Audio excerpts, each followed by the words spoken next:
Good afternoon. I want to thank everybody who joins us here.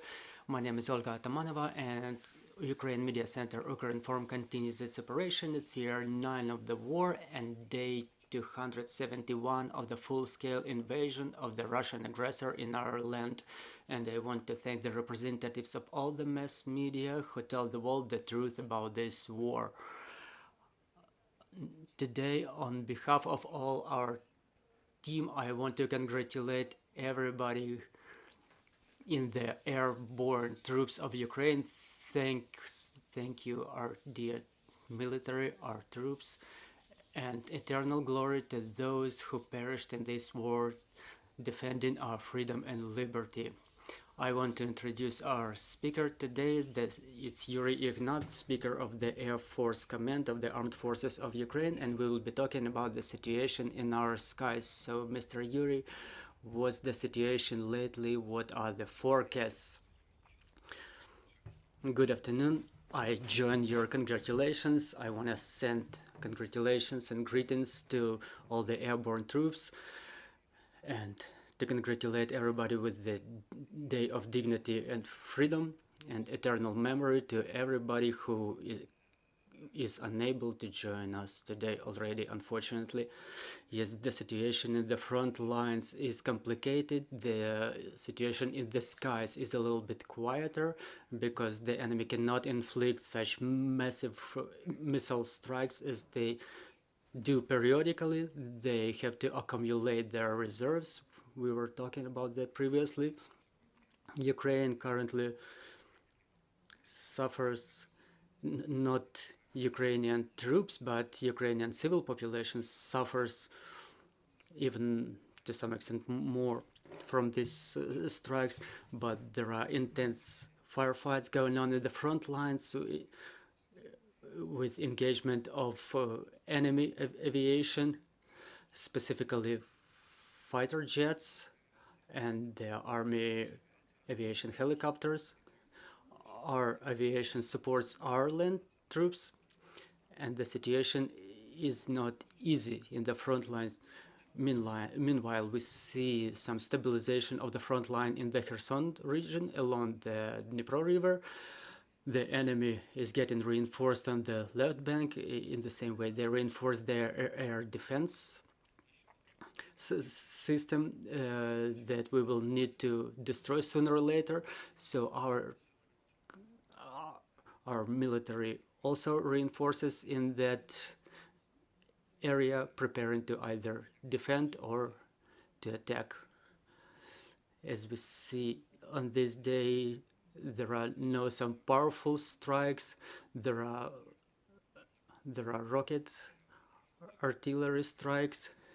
There are also strikes using S-300 rockets, air defense rockets, which they use to destroy the residential area, private residential infrastructure. This type of weapon inflicts heavy damage in such areas because the enemy uses these S-300 rockets from 3 to we can say that the precision of these rockets is relative at the distance of 30 to 40 kilometers, but now that the enemy uses them from 150 kilometers, we cannot say about any precision, and the thousands of shrapnel and debris fly in different directions, damaging apartment blocks and other private residential areas.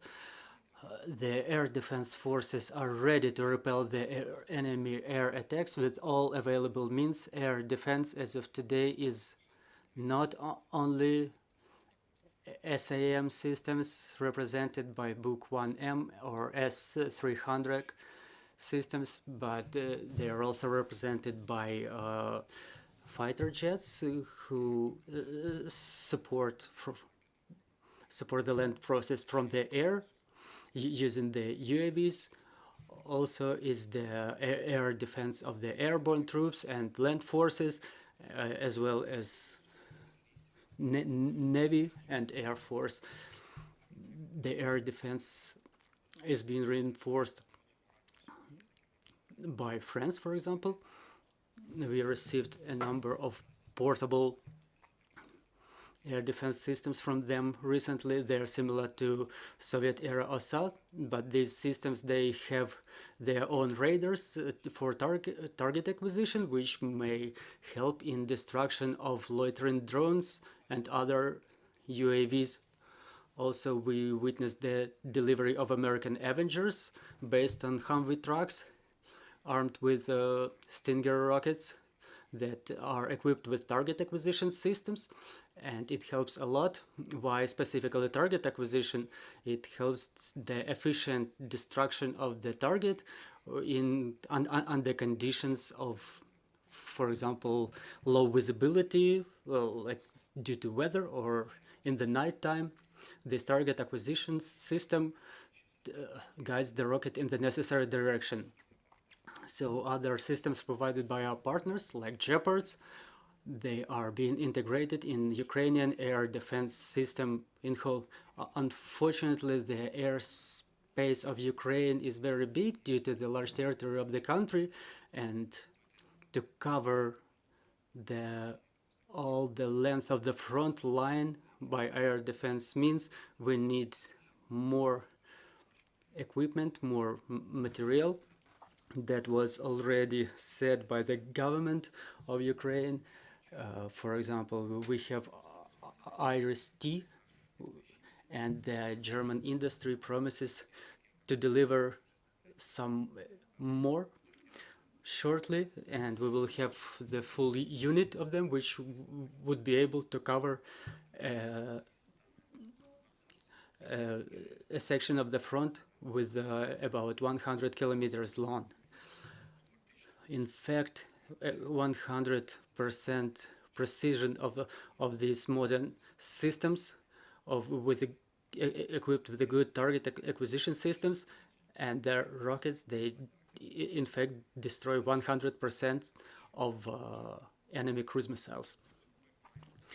Unfortunately, we have little number of launcher systems, but we expect some more deliveries from our Western partners. Our top military management reported that we received another air defense system, Hawk, which may be a little bit morally obsolete, but still can efficiently work on loitering drones, and taking into account our Buk 1M and S-300 air defense systems, they are morally obsolete as well. They are dated back in 1970s, but everything will go to protect Ukraine, to defend the Ukrainian skies against the potential threats and the existing threats and those which may emerge in future. Mr. Yuriy, we've heard the statement from our Western partners in Poland that they don't oppose to locate the Patriot systems along the Ukrainian-Polish border. Theoretically,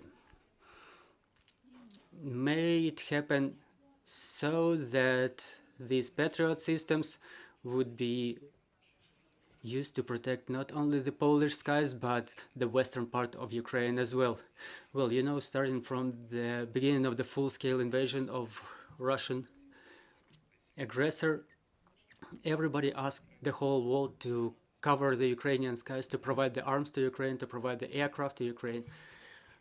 We would like it to happen, of course, at least at that part of the front, to protect our skies with this air defense system. Another significant statement for us from the head of the National Security Council of Israel, that Ukraine may get ballistic missiles from Israel in case Iran transfers their ballistic missiles to Russia.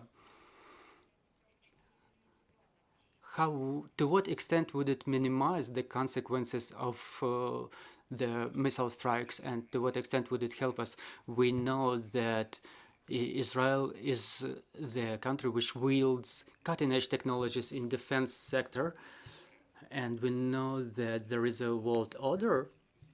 The world is not Ukraine. The civilized world complies with the norms of handing the weapons to other countries. If Israel takes these steps, we would only be happy. It would unblock the transfer to Ukraine under certain program of military support of Israel air defense systems. It will be a significant step forward for us. Dear colleagues, any questions, please introduce yourself. Alla Shershen, Ukrinform.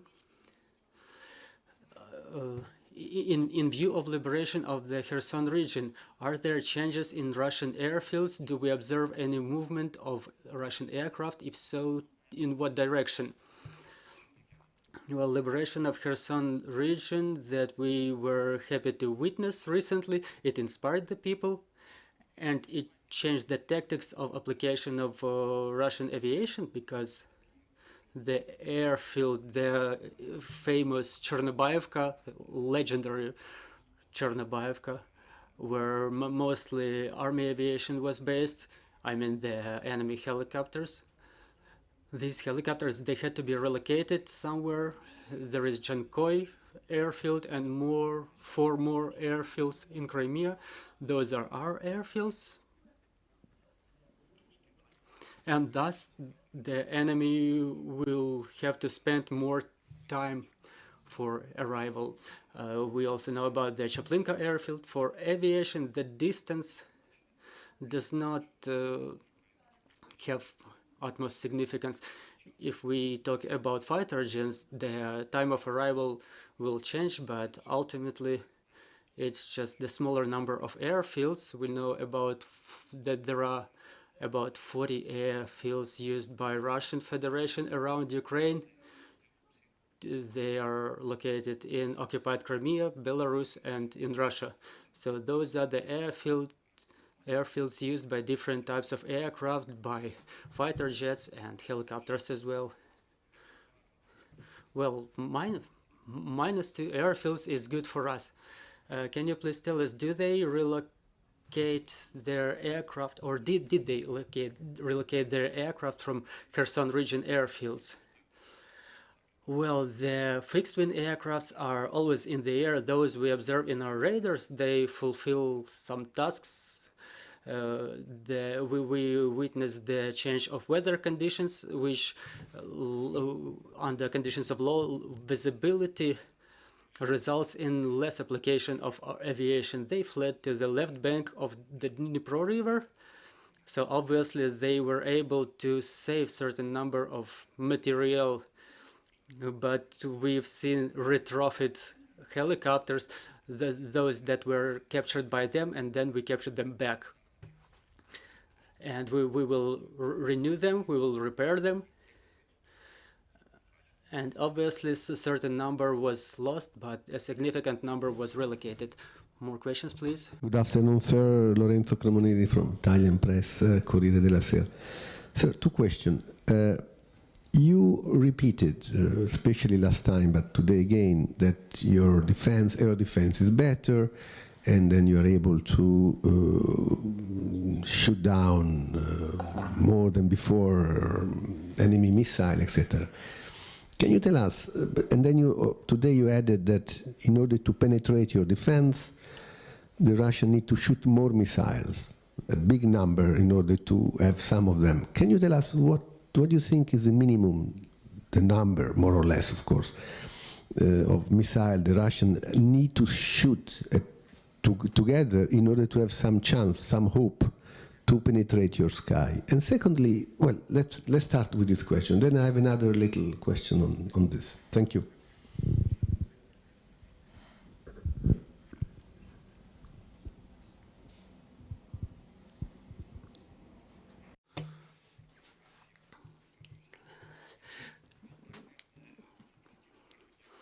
Yes, we obviously announce objective statements. We're not Russia. We show objective information. We don't lie about destruction of any mythical targets. And yes, the Ukrainian air defense really destroys a large number of missiles. that we shut down 75 out of 96 rockets that were launched, plus the loitering drones, all of which were destroyed.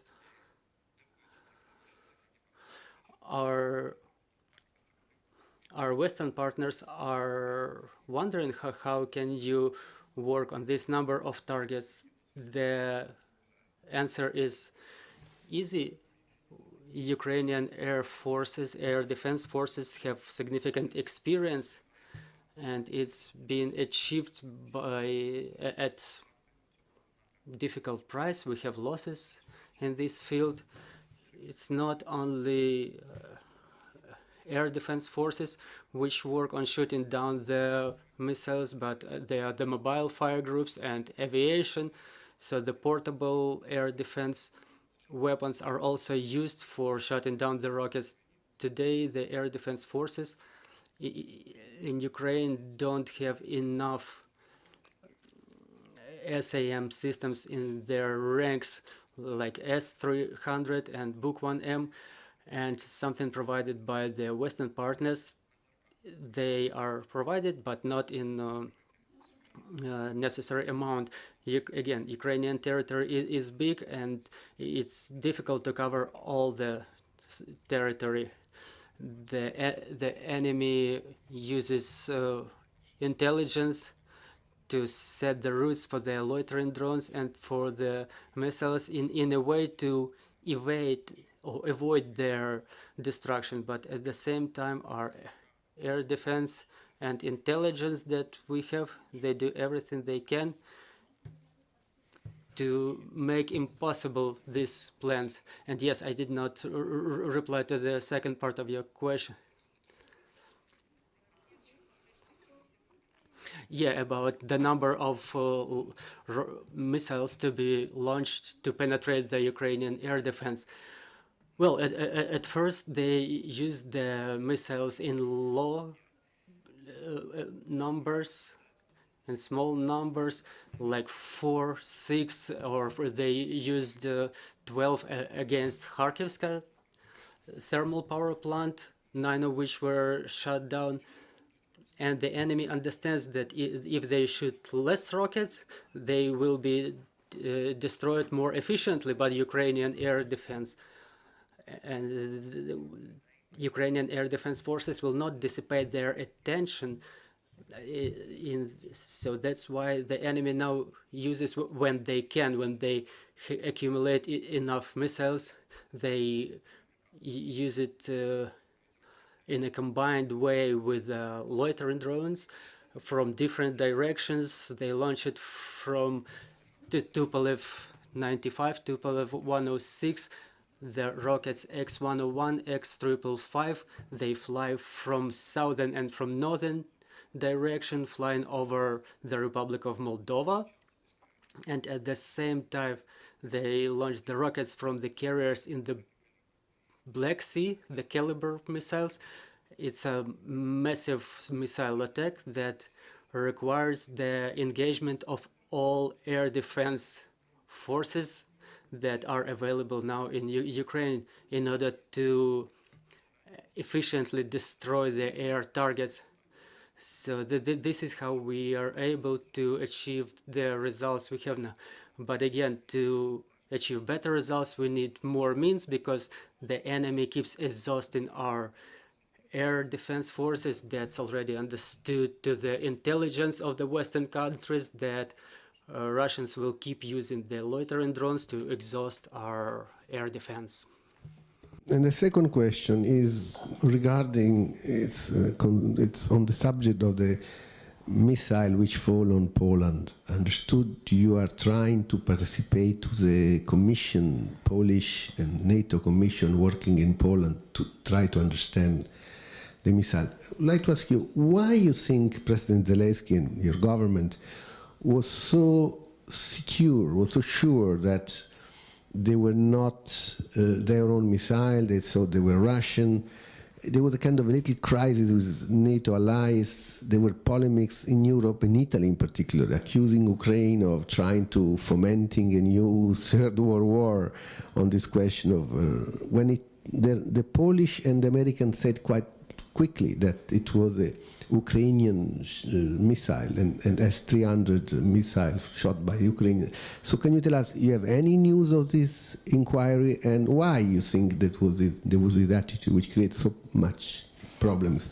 Я думаю, що це питання не зовсім до нашого спікера. Так, зрозуміло, що ми не можемо. Well, I cannot comment on the statements of the commander-in-chief, but we have to take into account the things that, first of all, Ukraine is objectively interested in objective investigation, to have our specialists involved in this investigation, because our experts have a very good experience in working with the debris of such missiles, or the fragments of these missiles, because we have experts who can identify those pieces and provide support to our Polish colleagues. And no one objects that what happened are the consequences of Russian aggression. Ukraine was protecting itself, everybody understands it again, and we understand that anti-missile combat that was happening in the west of Ukraine, only 10 rockets, only 10 missiles were shot down in the Lviv region. So there were 15 flying that way. Around 30 surface-to-air missiles were used against the ballistic missiles flying to Ukraine. It's very close to the borders with Polish Republic, and that's why the consequences of this fight are the consequences of Russian attack. And we all understand that what happened in Moldova, there was a similar case. I was talking about that during another briefing. A couple of weeks ago, a flight of the cruise missile over Moldova, in the sovereign airspace of Moldova. The missiles were shot down in the Vinnytsia region of Ukraine, and the fragments of the Russian missile, they fell in the territory of Moldova. And thanks God, no one died in Moldova, but people died in Poland, and condolences to them. Sorry. This is Mark Santor from the New York Times. Just a quick follow-up on what you just said to make sure I understand. You said 15 missiles were fired on Western Ukraine and 30 air defense missiles. So is that basically generally the rule? It takes about 2 air defense missiles or so to go after and have a success rate of 75, 80%? And then my main question is, you've spoken in the past about Iranian ballistic missiles and Russia's desire to acquire them. I'm just wondering if there's any update on that, if you have any more information. Is that taking place? And if it is, what can you tell us? Thanks.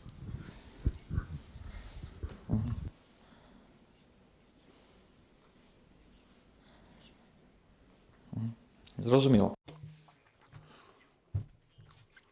Well, conditionally, yes. I'm saying that one air target requires 2 surface-to-air missiles to increase the chance of downing it, because it's not always that the missiles shot at Ukraine, like X-101, they are the new missiles. We found the fragments. Dated like 2019, and the age of the rockets shot against them is like S-300, which dates back to 1970s. So conditionally, I can assume that against the 15 rockets flying that way, well, not to that western region, not only to Lviv region. So it was probably about 30 rocket shots launched against them. So I hope I answered your question. As to Iran, yes, we have information about the reaction of the world to this story. We already mentioned Israel, that if Ukraine really receives that support, that military help, that will help us protect ourselves against these new challenges. So we don't have information on whether Russia already wields these ballistic missiles from Iran. Maybe we will get more information from intelligence services. Mr. Yuriy Nazar Letemkov, Channel 5. I would like to join the question about the Crimean airfield. President Zelensky said recently that the Russians smoke in unequipped spaces and let them smoke even more. And can we expect for more cotton, meaning explosions in other places of Russia? So Russia is acquiring more Book 1M and S-300 systems. Will we face any consequences in Ukraine? Thank you. Russia uses the air defense rockets, I mean S-300. They use it as ballistic missiles, not as air defense means. Well, they launch it from the distance of 150 kilometers, and they already launched a lot of them. Maybe it's just easier to bring them from Belarus rather than from some countries of, say, Asia. And Russia is a manufacturer of these rockets, and they can afford utilizing them in this way, like disposing of them in this way, because they have a large, very wide range of air defense systems. It's Panzer S-300, S-400, then Book 1M, Book 2M, Book 3M. They already located Iskanders in Belarus as 400 air defense systems. It seems like this S-400, they protect the airspace of Belarus. So now they're moving it to the Donbas region to inflict strikes on the infrastructure of the cities, not only along the front line, but also against our troops, our military units. Our military management is aware of it, and we do all we can to protect ourselves against it. And as to the more explosions in the Crimean Peninsula, yes, we all wait for it. We expect for them to smoke in the unequipped areas. And we would want to see the long-range missiles in our ranks. We're not going to invade the territory of Russia. We just want to return our land. We want to get our people back to their homes. That's the main goal of Ukraine. And apart from that, the enemy has to pay for what they've done to our country. More questions? Newsweek magazine, you mentioned that approximately it takes 2 air defense missiles to shoot down every incoming missile. It's great that Ukraine is receiving more and more systems of air defense, but what is Ukraine doing in order to make sure that it has sufficient ammunition for those air defense systems?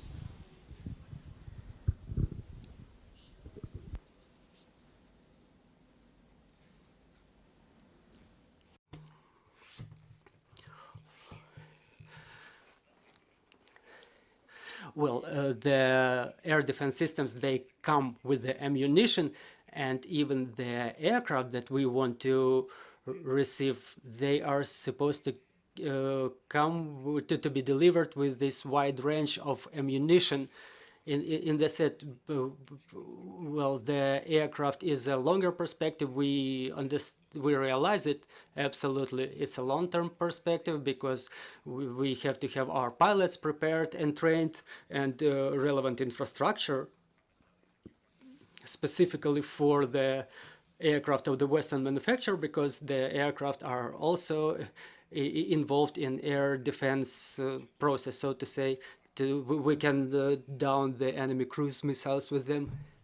Well, we understand that today IRIS-T that is engaged in downing of air targets, And yes, we require the replenishment of the ammunition for this air defense system. And in the same way, as you mentioned, there is a wide range of air defense means of the army, of the land forces. As to the ammunition for them, we keep discussing this question with our Western partners, obviously, because now that we already received these weapons, obviously we will have the ammunition provided for them. Regarding the system which are basic for our air defense forces, I mean Buk 1M and S-300, and yes, we spent a lot to shoot down the helicopters and enemy fixed-wing aircraft, as well as cruise missiles. Obviously, yes, there are certain risks of the exhaustion of ammunition set. We know that armed forces of Ukraine already received the support from our Western partners, in particular S-300 system from Slovakia. And it's apparent that the consultations are going on with our partners who can provide us with the ammunition, or maybe already provided. I cannot disclose this information. Well, but the Western partners also help us reinforce the air defense system. One last quick question. So we know a lot about how the attacks on the energy infrastructure are impacting civilians, and I'm just wondering if there's anything you can say about how it might be impacting Ukraine's military effort and what the military has done to protect itself or guard itself from problems with the larger grid. Thanks.